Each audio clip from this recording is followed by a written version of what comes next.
Bonjour mes amis. Alors ce matin, on se retrouve à Saint-Louis-de-France, à Terrebonne, une très belle église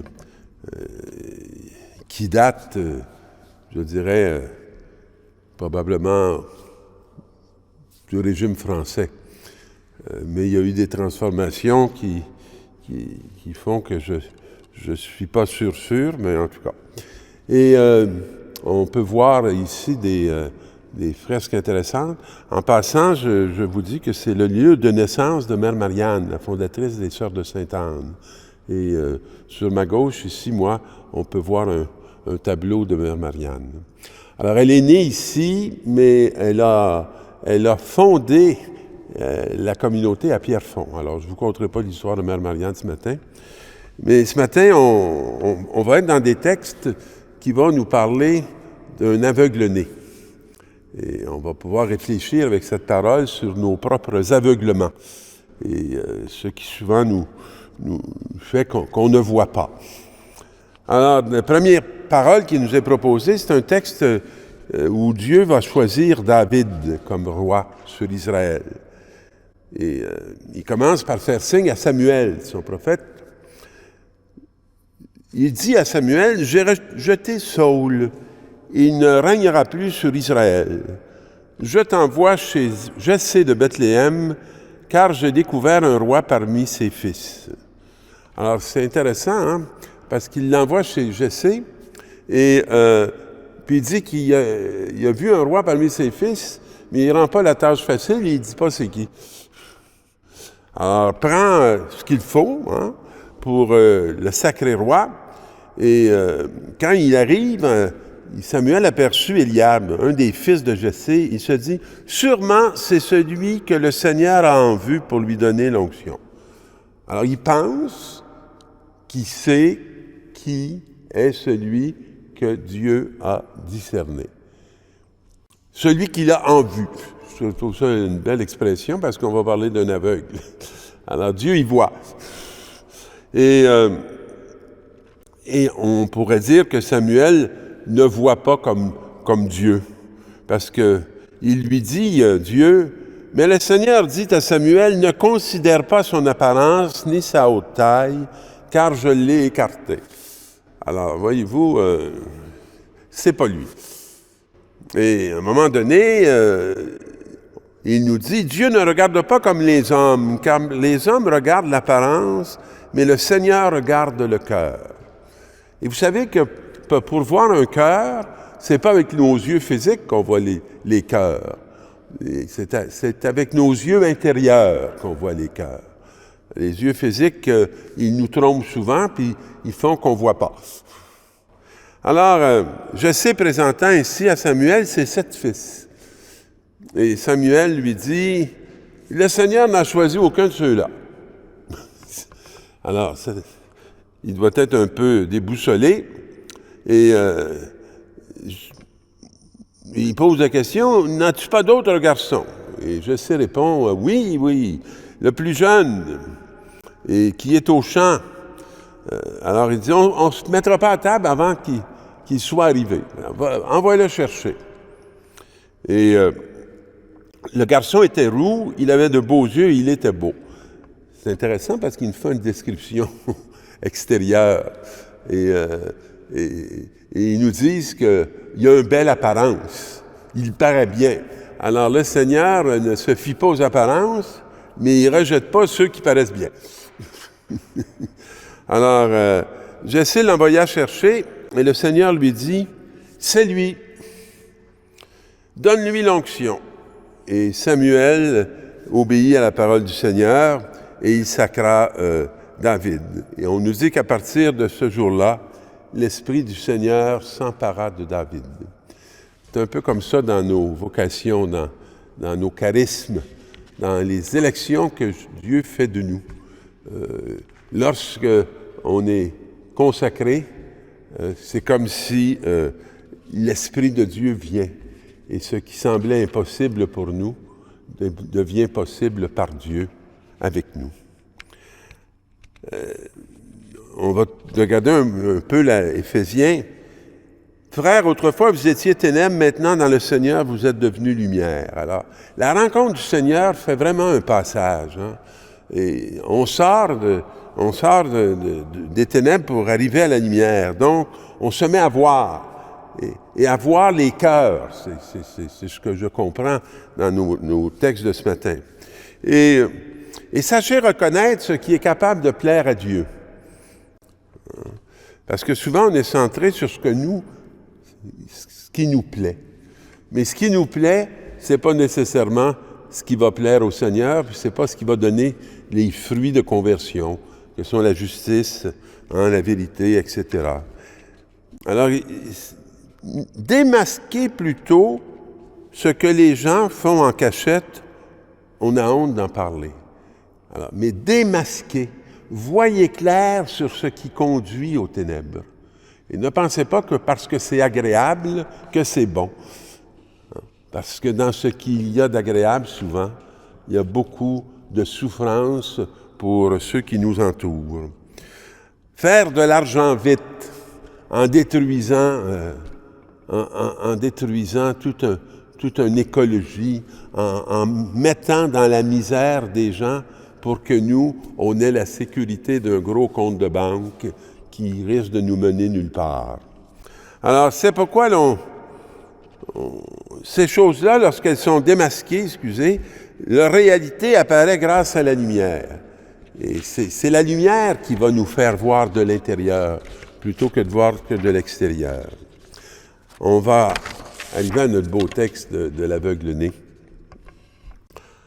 Et j'aime l'expression du début, en sortant du temple. Et on sait que Jésus va finir, et que les chrétiens vont finir par sortir du temple. Et parce qu'au début, ils vont se rassembler dans les temples des synagogues, puis le temple de Jérusalem. Mais à un moment donné, ils ne seront plus là, et on va voir apparaître les églises. Alors, Jésus voit sur son passage un homme qui était aveugle de naissance. Et là, les disciples l'interrogent pour savoir, est-ce lui qui a péché ou bien ses parents? Ça, c'était la conviction populaire. Et notre ami Jésus dit, ni lui ni ses parents, mais l'action de Dieu devait se manifester en lui. C'est une belle façon de regarder, hein? Dire, est-ce que Dieu m'a puni? Est-ce que Dieu ci? Est-ce que Dieu ça? Dieu ne punit pas. Dieu ne veut pas le mal. Dieu ne veut pas les ténèbres. Dieu ne veut pas l'handicap. Non. Mais la façon que Jésus regarde, c'est pour que l'action de Dieu se manifeste en lui. Oh! Pour qu'il devienne signe. Pour qu'il devienne lumière pour les frères et les sœurs. Et là, il ajoute, « Il nous faut réaliser l'action de celui qui m'a envoyé. Puisque, pendant qu'il fait encore jour, déjà la nuit approche et personne ne pourra plus agir. » Alors, Jésus n'a qu'un seul projet, c'est le projet du Père. Hein? Réaliser l'action de celui qui m'a envoyé. Alors, c'est comme s'il n'y a pas de projet personnel. Il y a une intense communion, une immense unité, puis ce qu'il veut accomplir, c'est le sens de ce pourquoi Jésus l'a envoyé, Dieu l'a envoyé sur cette terre. Et là, qu'est-ce qu'il va faire? Tant que je suis dans le monde, je suis la lumière du monde. Cela dit, il cracha sur le sol et avec la salive, il fit de la boue qu'il appliqua sur les yeux de l'aveugle et lui dit, « Va te laver à la piscine de Siloé », nom qui signifie « envoyé ». Alors, mes amis, moi, ce que j'aime beaucoup, d'abord, ça nous renvoie au livre de la Genèse, dans l'action créatrice de Dieu. Lorsqu'il va créer l'homme, hein, il va prendre sa salive, puis il va insuffler aussi dans les narines de l'homme le souffle. Hein? Il va devenir un être vivant. Et ici, on revoit de ces signes qui nous renvoient à la création. Qu'est-ce qui fait que l'homme est créé? C'est le jour où il est capable de répondre à sa vocation. et qu'il devient un envoyé de Dieu. Alors, extérieurement, il n'y a rien qui change. Mais intérieurement, tout est changé. Alors, il part, puis il fait ce que Jésus lui a dit de faire. Alors là, on va voir tout un monde qui va s'affronter. Le monde de la lumière et le monde des ténèbres. Et le monde des ténèbres va être étonnamment là où souvent on pense que c'est le monde de la lumière. Alors, quand il revint, il voyait ses voisins et ceux qui étaient habitués de le rencontrer, car il était mendiant, dire alors, n'est-ce pas celui qui se tenait là pour mendier? Alors, les uns disaient, c'est lui. Puis les autres disaient, non, c'est quelqu'un qui lui ressemble. On voit déjà une division. Ceux qui sont capables de reconnaître et ceux qui ne reconnaissent pas. Alors, comment lui dit, c'est bien moi? Il affirme, c'est bien moi. Alors, comment tes yeux se sont-ils ouverts? Et j'aime beaucoup sa réponse. Il reprend, il dit les gestes que Jésus a posés, ce qu'il lui a demandé de faire, et il dit, et j'ai fait et je vois. Alors, il n'est pas capable d'expliquer plus que ça. Et lui, où est-il? Il répondit, je ne sais pas. Et on amène aux pharisiens cet homme qui avait été aveugle. Alors, on veut trancher. Et on ne tranche pas avec notre cœur. On tranche en demandant aux pharisiens de dire. Or, c'était un jour de sabbat. Il avait fait de la boue et lui avait ouvert les yeux. À leur tour, les pharisiens lui demandèrent, « Comment se fait-il que tu vois? » L'interrogation. Je ne sais pas si ça vous est arrivé souvent de passer sous l'interrogation. L'interrogation de ceux qui ne veulent pas voir ni entendre ce que vous avez à dire, qui sont dérangés. Alors, il reprend les gestes que Jésus lui a demandé de faire, et comme certains pharisiens disaient, celui-là ne vient pas de Dieu puisqu'il n'observe pas le repos du sabbat. Alors, d'autres répliquaient, comment un homme pécheur pourrait-il accomplir des signes pareils? Alors, voyez-vous, là, ça fait pas l'unité. Des fois, on se dit, si Dieu là, faisait un miracle éclatant, il me semble que ça réglerait le problème, tout le monde verrait, mais non, ça donne la division. C'est ça, la réalité. La foi, ça se prouve pas. Ça se reconnaît. Alors, ainsi donc, ils étaient divisés. Il s'adresse de nouveau à l'aveugle. « Et toi, que dis-tu de lui, puisqu'il t'a ouvert les yeux? » Il dit, c'est un prophète. Alors, il a commencé par « je ne sais pas », puis là, il est rendu à dire « c'est un prophète ». On sent que la vue revient de plus en plus précise. Les Juifs ne voulaient pas croire que cet homme qui maintenant voyait avait été aveugle. Alors, ils convoquèrent les parents et leur demandèrent « Cet homme est bien votre fils et vous dites qu'il est né aveugle. » Alors, ils répondent « Nous savons bien que c'est notre fils et qu'il est né aveugle. Mais comment peut-il voir à présent? Nous ne le savons pas. » Ah! Et qui lui a ouvert les yeux? Nous ne le savons pas non plus. Alors, mes amis, c'est intéressant, ils vont nous dire ceci tout de suite après. Interrogez-le, il est assez grand pour s'expliquer. Ils ne veulent pas témoigner. Ses parents parlaient ainsi parce qu'ils avaient peur des Juifs. En effet, les Juifs s'étaient mis d'accord pour exclure de la synagogue tous ceux qui déclaraient Jésus, le Messie. Ça ressemble beaucoup à notre génération. Vous savez, il y a un nombre incroyable de gens qui croient, mais ils ont tellement peur d'être exclus de cette société s'ils affirment leur foi, qu'ils sont comme les parents. Ils ne s'affirment pas. Pour la seconde fois, les pharisiens convoquèrent l'homme qui avait été aveugle et lui dirent « Rends gloire à Dieu, nous savons, nous, que cet homme est un pécheur. » Alors voyez-vous, là, eux autres, ils savent, mais ce qu'ils ne savent pas, c'est qu'ils ne savent pas qu'ils ne savent pas. Mais ils sont sûrs de savoir. Alors, il y en a un qui dit « Est-ce un pécheur? Je n'en sais rien. Mais il y a une chose que je sais, j'étais aveugle et maintenant je vois. » Et ils lui dirent « Comment a-t-il fait pour ouvrir tes yeux? » Il leur répondit « Je vous l'ai déjà dit et vous n'avez pas écouté. Pourquoi voulez-vous m'entendre encore une fois? » Et là, il ose leur poser la question, parce qu'il s'en vient presque un missionnaire.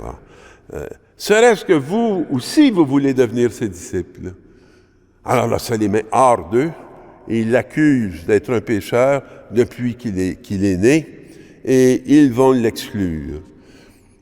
Et si cet homme-là ne venait pas de Dieu, il ne pourrait rien faire. Alors, il a bien affirmé une certitude et la pression indue de ceux qui sont aveugles ne l'aveugle plus. Alors, ils répliquèrent, « Tu es tout entier plongé dans le péché depuis ta naissance et tu nous fais la leçon. » Et ils le jetèrent dehors. On est expert pour faire des exclus. Dans notre vie, là, il faudrait regarder le nombre d'exclus qu'on a fait. Ils le jetèrent dehors. Apprenant qu'il avait été expulsé, Jésus lui dit, « Crois-tu au Fils de l'homme? » Et là, il pose une question, comme il fait parfois avec ses apôtres. « Crois-tu au Fils de l'homme? Et qui est-il, Seigneur, que je crois en lui? » Jésus lui dit, « Tu le vois. » Intéressant, tu le vois. Et c'est lui qui te parle. Il dit, « Je crois, Seigneur. » Et il se prosterna devant lui. Et Jésus lui dit, « Je suis venu en ce monde pour une remise en question. » C'est vraiment ce qui se passe dans notre génération. Vraiment ce qui se passe. Pour que ceux qui voient, ne voient pas, puissent voir, et que ceux qui voient deviennent aveugles.